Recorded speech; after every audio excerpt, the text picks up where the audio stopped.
जय हिंद, नमस्कार दोस्तों। सुबह सुबह मैं लेकर आया हूं ट्रिपल सी के धमाकेदार प्रश्न। जी हां साथियों, ट्रिपल सी फरवरी 2025 एग्जामिनेशन के लिए मैं लेकर आया हूं ट्रिपल सी की रिवीजन क्लास, जो हर सुबह 7:30 बजे होगी। तो आप सभी लोग इस क्लास को पर डे 7:30 बजे अटेंड करिए, जहां पर ट्रिपल सी की परीक्षाओं में हर बार रिपीट होने वाले प्रश्नों को आपके साथ हम डिस्कस करेंगे। तो इस क्लासेस को आप अटेंड करते रहिए। शाम 8 बजे ट्रिपल सी के मोस्ट इंपॉर्टेंट क्वेश्चंस हम डिस्कस करते हैं, तो उसे भी आप जरूर अटेंड करिएगा। और एग्जाम देने से पहले अभय एक्सेल कंप्यूटर की ट्रिपल सी की महामैराथन क्लास को देखना मत भूलिएगा। उससे बहुत सारे क्वेश्चंस आपको एग्जाम में देखने को मिलेंगे, तो उसे आप जरूर देखिएगा। और जिन्हें भी ई बुक की आवश्यकता है, वीडियो के नीचे डिस्क्रिप्शन में लिंक है, क्लिक करिए, डाउनलोड करिए, पढ़िए और ट्रिपल सी एग्जाम में टॉप करिए। अगर आपकी कोई क्वेरी है तो हमारे व्हाट्सएप कॉन्टेक्ट 8181871106 पर जरूर कांटेक्ट करिएगा। और एग्जाम के बाद जरूर बताइएगा कि आपका एग्जाम कैसा रहा, और एग्जाम में आए हुए प्रश्नों को भी हमारे साथ जरूर शेयर करिएगा। तो चलिए शुरू करते हैं आज की एक क्लास।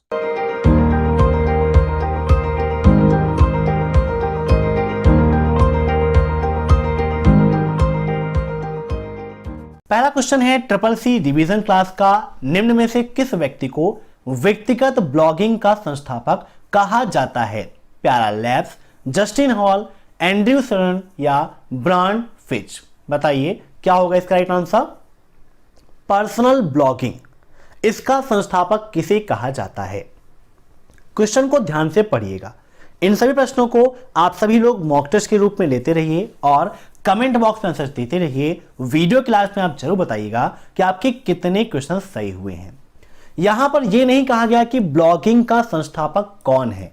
ब्लॉगिंग की शुरुआत किसने की थी? तो जस्टिन हॉल ने की थी। इन्हें कहा भी जाता है फादर ऑफ ब्लॉगिंग। क्या कहते हैं? फादर ऑफ ब्लॉगिंग के नाम से जस्टिन हॉल को जाना जाता है। इन्होंने ही पहला ब्लॉग लिखा था, लेकिन यहां पर कहा गया है पर्सनल ब्लॉगिंग का संस्थापक। तो इसका राइट आंसर हो जाएगा ऑप्शन फर्स्ट, प्यारा लैब्स। इन्होंने ही पर्सनल ब्लॉगिंग की संकल्पना की शुरुआत किया था। सभी के लिए ब्लॉगिंग की संरचना को इन्होंने दिया था। अब नेक्स्ट, लिब्रे ऑफिस में फॉन्ट साइज बढ़ाने के लिए किस शॉर्टकट की का उपयोग करते हैं?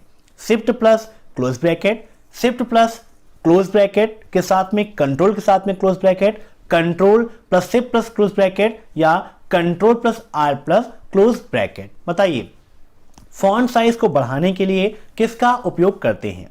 यहां पर देखिए राइटर ओपन है, एक मैटर लिखते हैं, DT लिख के F3 प्रेस करते हैं। यहां पर एक मैटर आ गया। अब यहां पर फॉर्मेट में जाते हैं, टेक्स्ट में जाते हैं, तो यहां पर देखिए आपको इंक्रीज साइज और डिक्रीज साइज का ऑप्शन आपको मिलेगा। इंक्रीज के लिए control plus close square bracket और डिक्रीज के लिए control plus open square bracket का उपयोग करते हैं। अब यहां पर मान लो इसकी साइज को हमें बढ़ाना या घटाना है, इसको हम सेलेक्ट कर लेंगे फॉर्मेट पे, टेक्स्ट पे, और यहां पर हम क्लिक कर देंगे इंक्रीज साइज पे, तो इंक्रीज हो जाएगा। कंट्रोल के साथ में क्लोज स्क्वायर ब्रैकेट का उपयोग करेंगे। देखिए साइज इसकी इंक्रीज हो रही है, और डिक्रीज करने के लिए कंट्रोल प्लस ओपन ब्रैकेट का उपयोग करेंगे तो साइज इसकी डिक्रीज भी हो जाएगी। तो यहां पर इसका राइट आंसर क्या हो जाएगा? Control plus close bracket, option second is right. अब नेक्स्ट, मल्टी पॉइंट कनेक्शन में किस टोपोलॉजी की आवश्यकता होती है? रिंग, बस, स्टार या फिर मेश टोपोलॉजी? बताइए क्या होगा इसका right answer? Multi point connection में किस टोपोलॉजी की आवश्यकता होती है? रिंग, बस, स्टार, मेश, इन सभी के बारे में जानकारी लेना आपके लिए जरूरी है। एग्जाम में काफी पूछा भी जाता है, तो सभी से जो क्वेश्चंस बनते हैं यहां पर अभी मैं आपको एक्सप्लेन करके समझा देता हूं। और यहां पर इसका राइट आंसर हो जाएगा ऑप्शन सेकेंड, बस टोपोलॉजी की आवश्यकता होती है मल्टी पॉइंट कनेक्शन में। ठीक है, आगे के जो पॉइंट्स हैं आप देख लीजिए। तो देखिए टोपोलॉजी में आपको मिलती है बस टोपोलॉजी। एग्जाम में काफी सारे क्वेश्चंस पूछे जाते हैं। बस टोपोलॉजी, रिंग टोपोलॉजी आप सभी ने पढ़ा होगा, star topology, tree topology, mesh topology. आइए इन सभी के बारे में आपको एक्सप्लेन करके समझा देते हैं, क्योंकि एग्जाम में इनसे काफी सारे क्वेश्चंस पूछे जाते हैं। यहां पर देखिए बस टोपोलॉजी का फिगर आप सभी के सामने है। बस क्या होती है? एक सीधी रेखा में होती है। इसमें सभी कंप्यूटर्स दो टर्मिनल के बीच एक सीधी रेखा में जुड़े होते हैं। आप फिगर में देख पा रहे हैं कि यहां पर जो कंप्यूटर्स हैं एक सीधी रेखा में दो टर्मिनलों के बीच में जुड़े हुए हैं। तो ट्रिपल सी एग्जाम में यहां से क्वेश्चन पूछाता है कि किस टोपोलॉजी में कंप्यूटर दो टर्मिनलों के बीच में जुड़े होते हैं, तो बस टोपोलॉजी में जुड़े होते हैं। बस टोपोलॉजी में चूंकि एक सीधी लाइन में कंप्यूटर जुड़े होते हैं, इसीलिए बस टोपोलॉजी को लीनियर टोपोलॉजी भी कहा जाता है। क्या कहते हैं? लीनियर टोपोलॉजी भी कहते हैं। ठीक है, याद रखिएगा। अब देखते हैं यहां पर रिंग टोपोलॉजी को। रिंग क्या होती है? गोल होती है। यहां पर आप फिगर में देख सकते हैं रिंग टोपोलॉजी को हम सर्कुलर टोपोलॉजी, गोलाकार टोपोलॉजी, वृत्ताकार टोपोलॉजी के नाम से जानते हैं।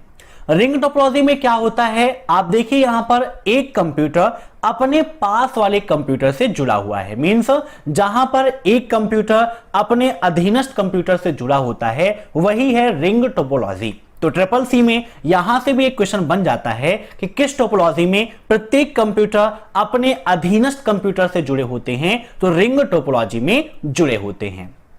अब यहां पर कार्य कैसे होता है, यहां पर मान लीजिए इस कंप्यूटर के पास कोई कार्य आया है, ठीक है, तो वो क्या करेगा? अपने दूसरे वाले को पास करेगा। वो प्रोसेसिंग अगर कर सकता है तो करेगा, नहीं फिर तीसरे को पास करेगा। मींस क्या होता है कि डायरेक्टली एक दूसरे के पास एक्सेस नहीं कर सकते हैं, वो टोकन का उपयोग करते हैं, इसीलिए प्रोसेसिंग में काफी समय लगता है। इसीलिए रिंग टोपोलॉजी को विलंबित टोपोलॉजी कहा जाता है। नोट कर लीजिएगा, एग्जाम में क्वेश्चन में पूछा जाता है कि किस टोपोलॉजी को विलंबित टोपोलॉजी अर्थात डिलेड टोपोलॉजी कहा जाता है, तो रिंग टोपोलॉजी को विलंबित टोपोलॉजी कहते हैं।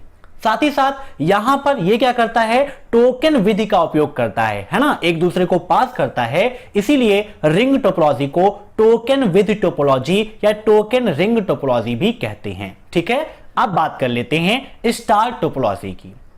इससे एक मेन क्वेश्चन आपके एग्जाम में बनता है कि किस टोपोलॉजी में एक मुख्य कंप्यूटर या एक होस्ट कंप्यूटर होता है। तो स्टार टोपोलॉजी में एक मुख्य कंप्यूटर या एक होस्ट कंप्यूटर होता है और उसी होस्ट कंप्यूटर से सारे कंप्यूटर जुड़े होते हैं।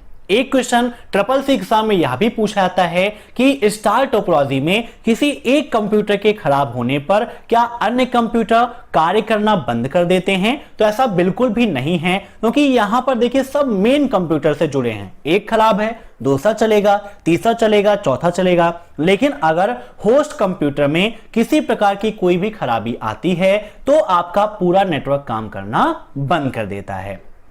फिर बात कर लेते हैं ट्री टोपोलॉजी की। ट्री टोपोलॉजी क्या होती है? स्टार टोपोलॉजी और बस टोपोलॉजी का मिश्रित रूप होती है। इसमें चाइल्ड नोड और रूट नोड का उपयोग होता है। तो आपके एग्जाम में क्वेश्चन पूछा जाता है कि किस टोपोलॉजी में रूट नोड का उपयोग होता है, तो ट्री टोपोलॉजी में रूट नोड का उपयोग करते हैं। उसके बाद बात आती है मेश टोपोलॉजी की। काफी इंपॉर्टेंट है आप सभी के लिए मेश टोपोलॉजी, क्योंकि मेश टोपोलॉजी से आपके एग्जाम में क्वेश्चन यह पूछा जाता है कि सर्वाधिक विश्वसनीय टोपोलॉजी कौन सी है। यहां पर आप फिगर में देख सकते हैं मेश टोपोलॉजी में क्या होता है, प्रत्येक कंप्यूटर एक दूसरे से आपस में जुड़े होते हैं। मींस सारे कंप्यूटर आपस में जुड़े होते हैं, इसीलिए इसको सर्वाधिक विश्वसनीय टोपोलॉजी कहा जाता है, क्योंकि सभी आपस में जुड़े हैं तो प्रोसेसिंग में कोई भी दिक्कत नहीं आती है। एक क्वेश्चन ट्रिपल सी एग्जाम में यहां से और बनता है कि किस टोपोलॉजी को खर्चीली टोपोलॉजी कहते हैं। मींस मोस्ट एक्सपेंसिव टोपोलॉजी कौन सी है, तो सर्वाधिक खर्चीली टोपोलॉजी आपकी मेश टोपोलॉजी होती है। ठीक है ना। नेक्स्ट क्वेश्चन है आपका CUI का फुल फॉर्म क्या है? Character user interface, command user interface, A और बी दोनों, या फिर इनमें से कोई नहीं? बताइए CUI का फुल फॉर्म क्या है? तो CUI का मतलब कैरेक्टर यूजर इंटरफेस और कमांड यूजर इंटरफेस, ये दोनों होता है। तो इसका राइट आंसर हो जाएगा option C, both A and B दोनों। ऐसे ही GUI का फुल फॉर्म भी ट्रिपल सी एग्जाम में काफी पूछता है। तो GUI का फुल फॉर्म होता है ग्राफिकल यूजर इंटरफेस। क्या होता है? Graphical user interface. याद रखिएगा, काफी इंपॉर्टेंट है। अब नेक्स्ट, कॉर्सिया क्या है? What is Coursera? E commerce है, ई लर्निंग प्लेटफॉर्म है, ऑल ऑफ दीज है, या इनमें से कोई नहीं? बताइए क्या होगा इसका राइट आंसर? तो यह आपकी एक ई लर्निंग प्लेटफॉर्म है। Option B is right. जैसे प्रेजेंट टाइम पर आप ई लर्निंग ही कर रहे हैं, आप एक्सेल कंप्यूटर के माध्यम से CCC एग्जाम की बेहतर तैयारी कर रहे हैं, तो आपका ई लर्निंग प्लेटफॉर्म है। वैसे ये भी आपका ई लर्निंग प्लेटफॉर्म है। अब नेक्स्ट, निम्नलिखित में से अधिकतम संग्रहण किसमें मापा जाता है? मीन्स मैक्सिमम स्टोरेज मेजर कौन सा है? CD, DVD, हार्ड डिस्क या फ्लॉपी डिस्क? बताइए क्या होगा इसका राइट आंसर। CD का फुल फॉर्म भी CCC एग्जाम में काफी पूछा जाता है, तो इसका फुल फॉर्म होता है कॉम्पैक्ट डिस्क। क्या होता है? Compact disc. DVD का full form digital versatile disc होता है। और HDD भी CCC एग्जाम में काफी पूछता है। HDD का मतलब हार्ड डिस्क ड्राइव। नोट कर लीजिएगा, हार्ड डिस्क ड्राइव। तो यहां पर इसका राइट आंसर हो जाएगा ऑप्शन सी, हार्ड डिस्क। ठीक है ना। अब नेक्स्ट, निर्देशों का वास्तविक निष्पादन निम्नलिखित में से किसमें होता है? मेमोरी में, मैनुअल प्रिंटर में, ALU में या फिर CU में? बताइए। निर्देशों का वास्तविक निष्पादन किसमें होता है? तो इसका राइट आंसर हो जाएगा ऑप्शन सी, ALU में। ALU का फुल फॉर्म भी CCC एग्जाम में काफी पूछा जाता है, तो इसका फुल फॉर्म होता है अर्थमेटिक लॉजिक यूनिट। क्या होता है? Arithmetic logic unit. CU का फुल फॉर्म क्या होता है? तो कंट्रोल यूनिट होता है। ये क्या है? आपके CPU के पार्ट हैं। CPU का full form central processing unit. CPU के कितने पार्ट होते हैं? तो 3 पार्ट होते हैं। कौन कौन सा? ALU, CU और MU। Arithmetic logic unit, control unit और मेमोरी यूनिट, याद रखिएगा। अब नेक्स्ट, काउंटर पर जाली नोटों का पता चलने पर बैंक द्वारा क्या किया जाता है? कस्टमर को नोट वापस दे देते हैं, नोट को असली नोट से बदल देते हैं, खाते में जमा कर देते हैं या जब्त करके रसीद दे देते हैं? बताइए, यदि काउंटर पर जाली नोट मिलती है तो क्या करते हैं?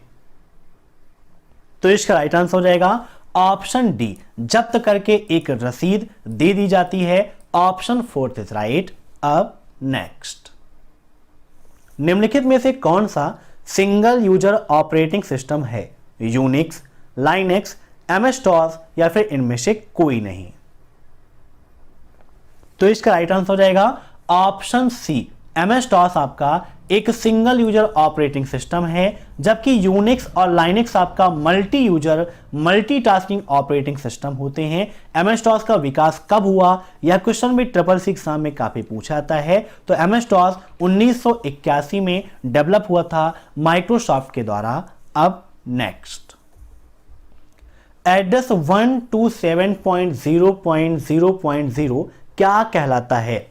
Loopback address, result address, broadcast address या मल्टीकास्ट एड्रेस? बताइए क्या होगा इसका राइट आंसर। एड्रेस 127.0.0.0 को क्या कहते हैं? तो यह कहलाता है आपका loopback address. Option first is right. अब नेक्स्ट, निम्नलिखित में से कौन सा ई कॉमर्स एक दूसरे के साथ काम करने वाले उपभोक्ताओं पर केंद्रित है? C2B, B2B, C2C या B2C? बताइए क्या होगा इसका राइट आंसर। कौन सा ई कॉमर्स एक दूसरे के साथ काम करने वाले उपभोक्ता, उपभोक्ता मतलब कंज्यूमर, मीन्स जहां पर एक कंज्यूमर दूसरे कंज्यूमर के ऊपर डिपेंड हो, उसे क्या कहेंगे? तो यहां पर इसका राइट आंसर हो जाएगा ऑप्शन सी, C2C। C2C का फुल फॉर्म भी CCC एग्जाम में काफी पूछा जाता है। तो इसका फुल फॉर्म होता है कंज्यूमर टू कंज्यूमर।